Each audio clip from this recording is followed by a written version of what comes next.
Bom dia, meus alunos. Espero que estejam todos bem, com saúde e paz. Bom, vamos começar então agora mais uma aula sobre filosofia moderna.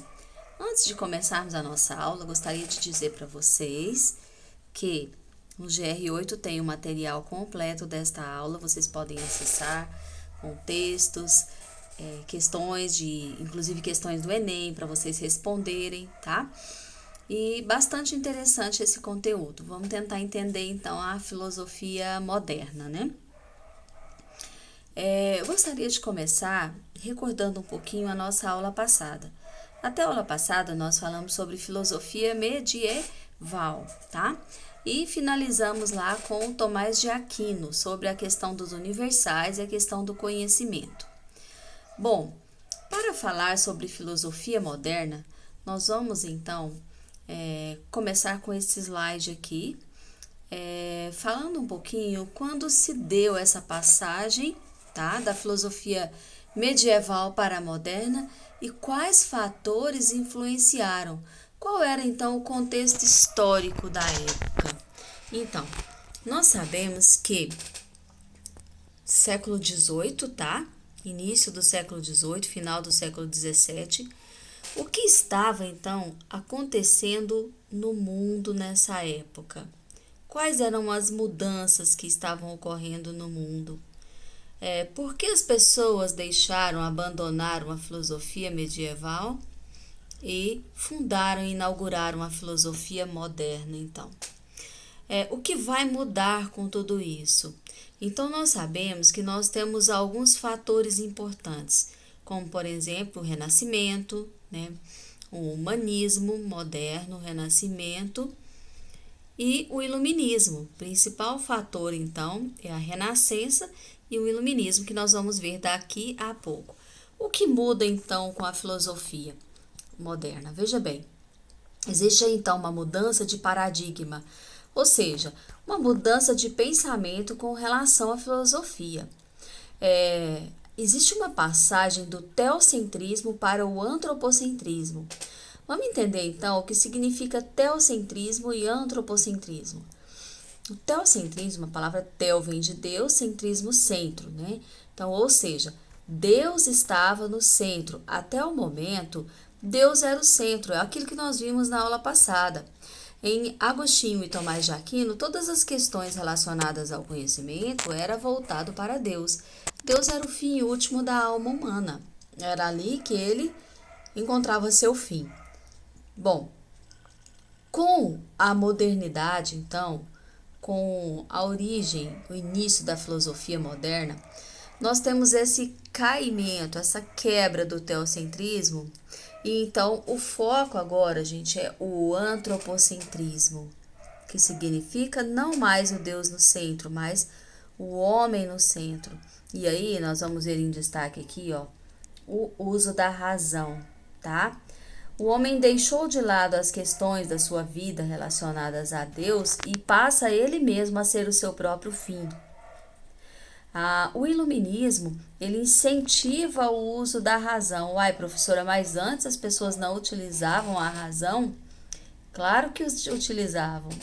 Só que isso na modernidade não foi reconhecido. Para os filósofos modernos, toda aquela filosofia tomista, aristotélica, né, agostiniana, era coisa do passado, era ultrapassado. E as pessoas deveriam se livrar dessa filosofia cristã, né? Para eles, para os modernos, a filosofia cristã não utilizava da razão, mas colocava em destaque apenas a fé. Então, eles vão dizer aqui que agora não.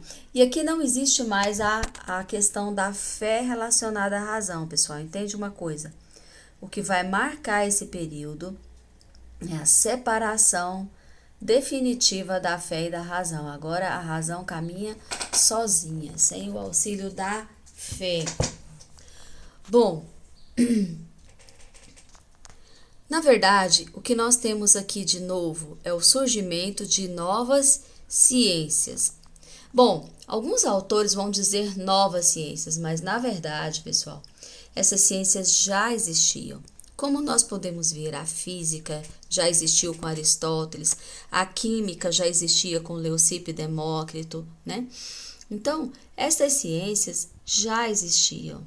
Apenas despertou-se na modernidade um interesse maior por conhecimento, por conhecer essas ciências, tá?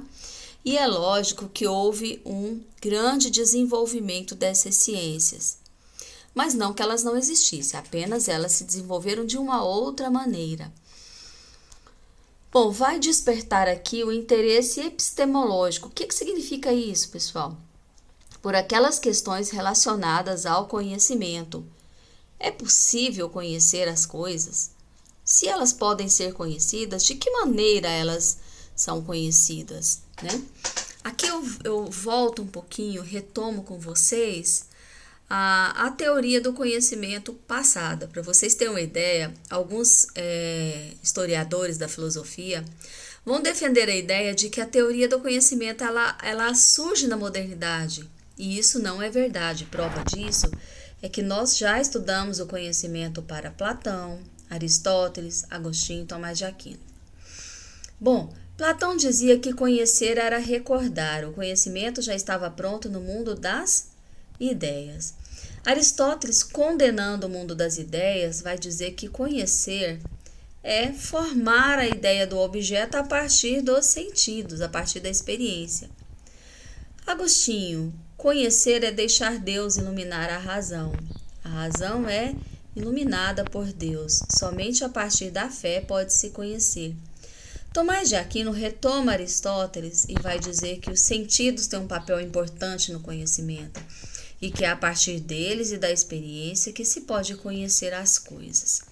Bom, visto tudo isso, nós precisamos entender, pessoal, o que é o conhecimento. Como se dá o conhecimento, né? Vamos passar um pouquinho adiante, vendo aqui agora o conceito de conhecimento. Olha só, o que é conhecer? A palavra conhecimento tem origem do latim, palavra cognoscere, que significa o ato de conhecer. Conhecer é o ato de aprender, ser capaz de abstrair leis do entendimento e entender algo. Conhecer é possível apenas ao ser humano. Isso ocorre porque o conhecimento bem estruturado que desenvolvemos só pode ser elaborado por nós, né, seres humanos. Bom, pessoal, o conhecimento só é possível ao ser humano porque é o único ser capaz de raciocinar, de utilizar a razão. É o único ser inteligente que pode formar o conhecimento, que pode mudar aquilo que ele conheceu, que pode inovar as coisas e que pode, enfim, inventar o conhecimento, né? Por isso é possível ao ser humano.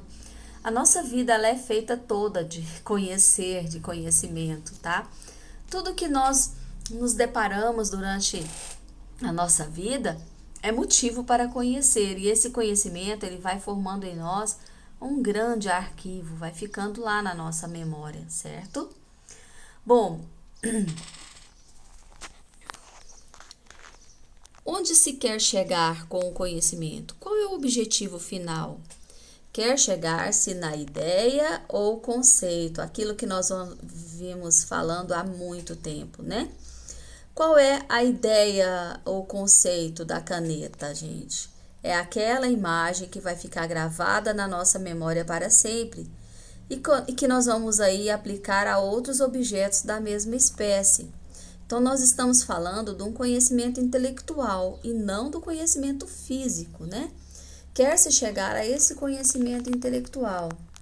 E esse debate, ele vai girar em torno de todo o período da filosofia, tá? Cada período, é claro, com a sua concepção diferente. Quem é, então, o pai da filosofia moderna? Quem inaugura a filosofia moderna? Um filósofo francês chamado René Descartes. René Descartes fundou o racionalismo, certo? Que é, então, essa origem, esse início da filosofia moderna. Foi Descartes, então, que foi responsável pela separação entre fé e razão. A princípio, como um religioso, inclusive, ele era monge religioso, ele vai dizer que não queria separar a razão da fé, mas decidiu estudar a ciência por conta própria, se rebelou contra todos aqueles estudos doutrinários que ele recebeu. Estudando a ciência por conta própria, ele vai chegar no racionalismo. Funda, então, Descartes o racionalismo. Bom, na modernidade, nós temos duas correntes importantes. Quais são essas correntes? O empirismo e o racionalismo. Como já foi dito, os racionalistas acreditavam que o conhecimento humano não depende de experiências para ser formado, uma vez que existem ideias que ultrapassam as informações absorvidas com as vivências, tá? Na próxima aula nós vamos ver melhor sobre René Descartes e o racionalismo, mas já adianto para vocês que eles afirmavam que as ideias eram inatas, nós já nascemos com as ideias prontas. Por outro lado, nós temos o empirismo, que vai ser exatamente o contrário. Vão defender a ideia do conhecimento criado a partir da experiência, a partir dos sentidos. Por esse motivo, o empirismo é conhecido como a filosofia da ciência. Por quê? Porque exatamente vai dizer que o conhecimento parte da experiência sensível. Os racionalistas, o conhecimento parte da razão. Para os empiristas, parte da experiência, tá? Do toque, dos sentidos. Pessoal, eu vou ficando por aqui. Na próxima aula nós vamos falar melhor sobre o racionalismo, sobre esse filósofo René Descartes e suas ideias. Vamos destrinchar essa aula sobre racionalismo, tá? Importante lembrar que essas duas correntes vão nortear toda a filosofia moderna. Deixo o meu abraço aqui para vocês com muita saudade. Não esqueçam de fazer as nossas tarefas. Beijo no coração de vocês.